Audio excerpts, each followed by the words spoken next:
Hello दोस्तों, स्वागत है आप सभी का आपके अपने यूट्यूब चैनल अभय क्लासेस में। दोस्तों आज हम आपको इस वीडियो में बताने वाले हैं पीएम यशस्वी योजना, जो कि आपको जानकारी दे दे। बहुत मेरे भाई आप लोग का कमेंट पे कमेंट आ रहा था कि सर उस साल की तरह इस साल भी आप पीएम यशस्वी योजना की तैयारी करवाइए।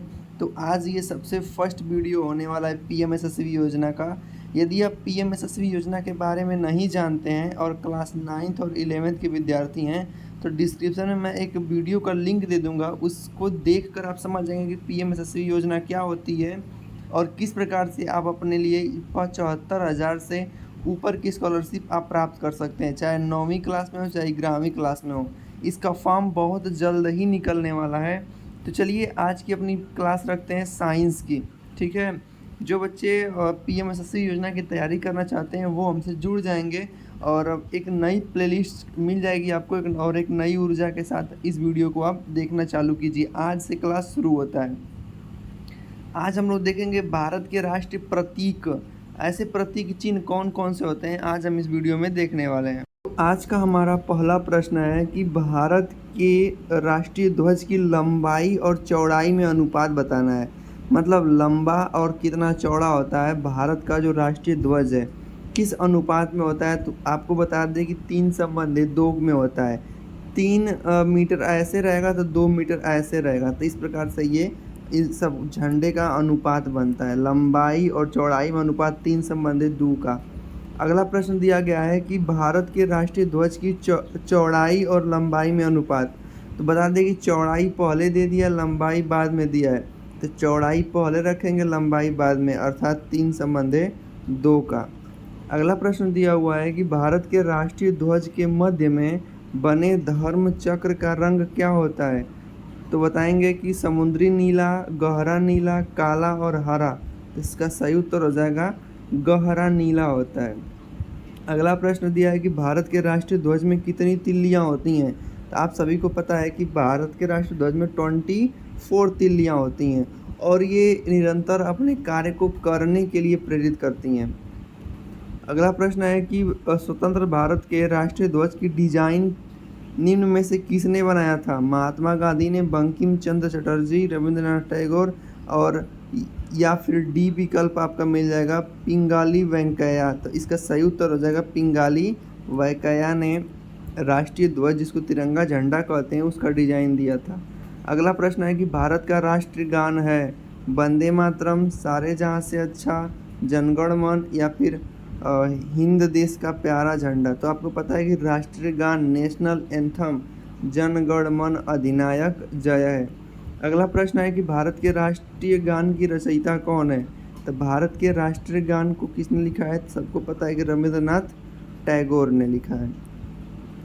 अगला प्रश्न दिया हुआ है 8वां नंबर का कि राष्ट्रीय गान जनगण मन सर्वप्रथम कब और कहाँ गाया गया था।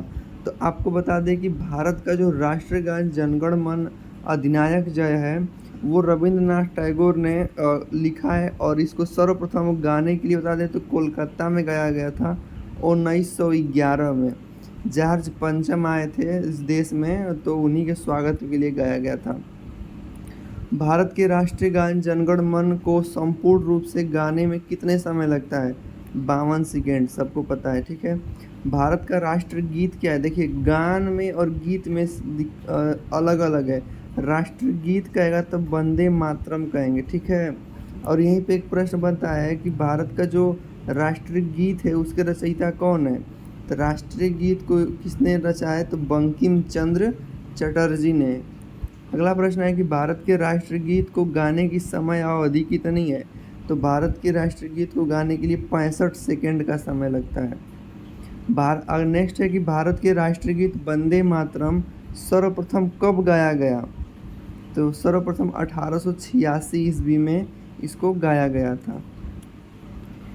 दोस्तों अब हम देखते हैं अपने 14वां प्रश्न नंबर। और आपको बता दें, यदि आप हमसे पीएम यशस्वी योजना की तैयारी करना चाहते हैं, मैंने उस साल बच्चों को करवाया था, उसकी फुल डिटेल नॉलेज मैंने दिया था अपने एसएससी बैच के माध्यम से।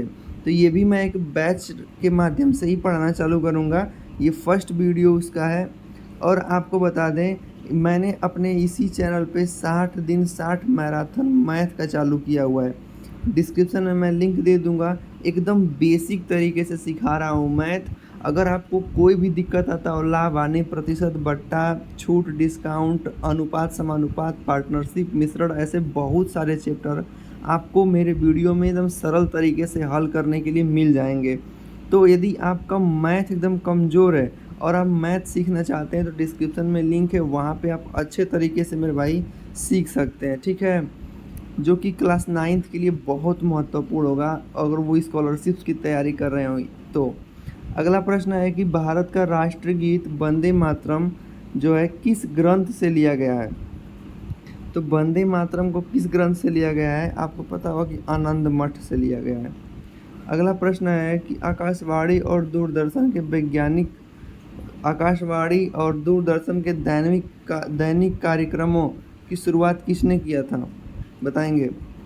राष्ट्रगान किससे होती, मतलब जो आकाशवाणी शुरू होती है चाहे दूरदर्शन टीवी पे, तो उसकी शुरुआत किससे होती है, ठीक है। राष्ट्रगान, राष्ट्रगीत, संतूर वादक या फिल्म धुन।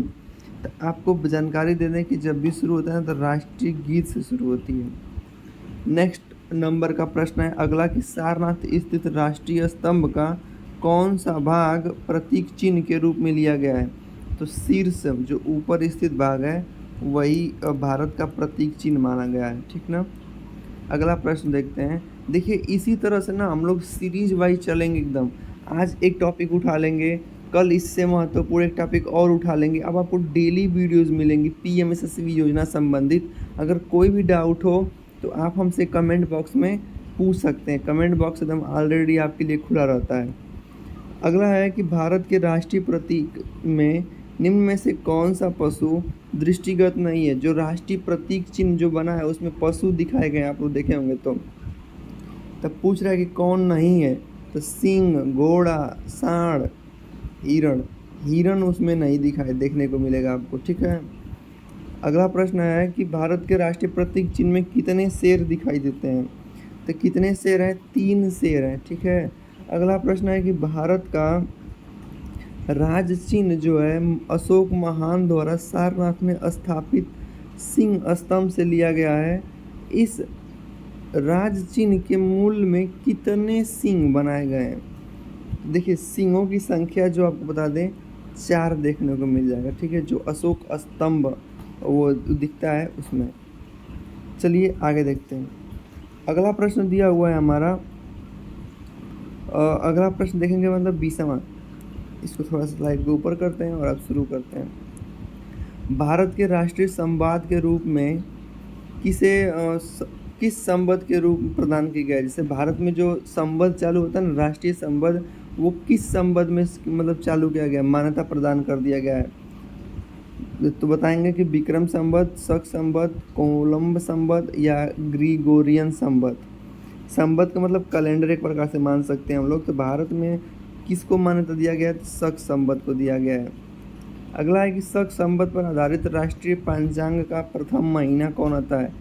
चैत्र आता है। चैत्र, बैसाख, जेठ, आषाढ़, सावन, भादो करते हैं ना, तो चैत सबसे पहला महीना आता है। और इस प्रकार से हम लोग जो अंग्रेजी कैलेंडर होता है उसमें जनवरी आता है। शक संवत के आधारित राष्ट्रीय पंचांग अंतिम महीना कौन आता है, तो अंतिम फागुन का महीना आता है। अगला प्रश्न दिया हुआ है, ठीक है भाई, एकदम मेहनत लगा के तैयारी करना है। इस बार अगर एग्ज़ाम उस बार कैंसिल हुआ था, लेकिन इस बार एग्ज़ाम होगा तो सबसे पहले आप ही होंगे। और देखिए शिक्षा ऐसा है ना कि इसको ग्रहण करने के बाद कहीं आपका खाली नहीं बैठ सकते हैं।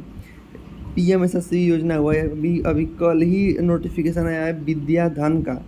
अभी मैं विद्या धन पर वीडियो बनाऊँगा और बहुत सारे मेरे बच्चे पाए भी हैं, जो उनसे बात होती रहती है, वो बताएं भी नहीं सर हमको विद्या ज्ञान का पैसा आ चुका है। तो आपको विद्या धन का, तो विद्या धन का उत्तर प्रदेश के लिए फॉर्म आ चुका है। मैं कल उस पर वीडियो अपलोड कर दूंगा, ठीक है। पता चला कि अंतिम महीना कौन सा होता है, फागुन। मैं ऐसे जीके को करवाऊंगा मेरे भाई ताकि वो सभी के लिए महत्वपूर्ण होगा। भारत का राष्ट्रीय पशु क्या है, तो आप सबको पता होगा कि चीता है, कि तेंदुआ है, कि बाघ है, कि सिंह है। तो कह देंगे कि बाघ है। बाघ से पूर्व भारत का राष्ट्रीय पशु सिंह को माना जाता था, लेकिन सिंह को अब नहीं मान के अब बाघ को मांगते हैं। अगला प्रश्न है हम लोगों का आगे की भारत का राष्ट्रीय पक्षी क्या है? मयूर। अब आप लोग कमेंट बॉक्स में कमेंट करेंगे कि भारत का राष्ट्रीय पक्षी अगर मोर न देगा, मयूर नहीं देगा तो उसका वैज्ञानिक नाम देगा। अब उसका वैज्ञानिक नाम आप कमेंट बॉक्स में कमेंट कीजिएगा, ठीक है। अगला प्रश्न दिया है कि भारत का राष्ट्रीय आदर्श वाक्य क्या है? आदर्श वाक्य की बात क्या है मेरे भाई, कि जो आदर्श वाक्य है, सत्य में जयते। अगला प्रश्न है कि निम्न में से किस पशु को भारत के राष्ट्रीय प्रतीक में स्थान नहीं है? तो बताएंगे किसको नहीं है। सांड, ऊंट, घोड़ा और सिंह। किसको स्थान नहीं है बताएंगे? ऊंट को। हम देखेंगे तो ऊंट उसमें नहीं बना रहता है, उसमें सांड रहेगा, घोड़ा रहेगा, शेर, ये सब रह सकते हैं, लेकिन ऊंट, हिरण ये सब नहीं रहता है। आई होप आप लोग, ये मैंने 27 प्रश्न करवाए हैं, जो कि अगर पीएमएसएसवाई योजना में मतलब प्रतीक पूछेगा कि प्रतीक चिन्ह बताइए, तो प्रतीक से संबंधित मैंने पूरा आज 27 प्रश्न में समाप्त कर दिया। अब अगर अगले वीडियो में मिलेंगे तो हम लोग अगले टॉपिक पे बात करेंगे, और मैंने हर एक टॉपिक वाइज पढ़ाऊँगा। इस टॉपिक को अगर मैं मान लीजिए खेल से उठाता हूँ तो खेल के पूरे टॉपिक को ख़त्म कर दूँगा। फिर पुरस्कार को उठाऊँगा तो पुरस्कार के पूरे एमसीक्यू को समाप्त कर दूँगा। अब से आपका मैथ चल ही रहा है, 60 दिन में मैं पूरा मैथ ख़त्म करने वाला हूँ, और इसको भी समाप्त कर देंगे, ठीक है। अब आप लोग अच्छे से पढ़िए। फॉर्म जल्द ही नोटिफिकेशन आ गया है, जल्द ही भरा जाएगा, तो आपको वीडियो के माध्यम से जानकारी मिल जाएगी। वीडियो पसंद आएगा तो वीडियो को लाइक करेंगे, चैनल को सब्सक्राइब करेंगे। कोई भी सुझाव होगा तो कमेंट बॉक्स में कमेंट करेंगे। और ये सी PDF पाने के लिए हमारा व्हाट्सअप चैनल और टेलीग्राम चैनल डिस्क्रिप्शन में मैं लिंक दे दूँगा, वहाँ से जुड़ करके आप लोग अपनी तैयारी अच्छे प्रकार से कर सकते हैं और इस PDF को फ्री में पा सकते हैं। थैंक यू, धन्यवाद।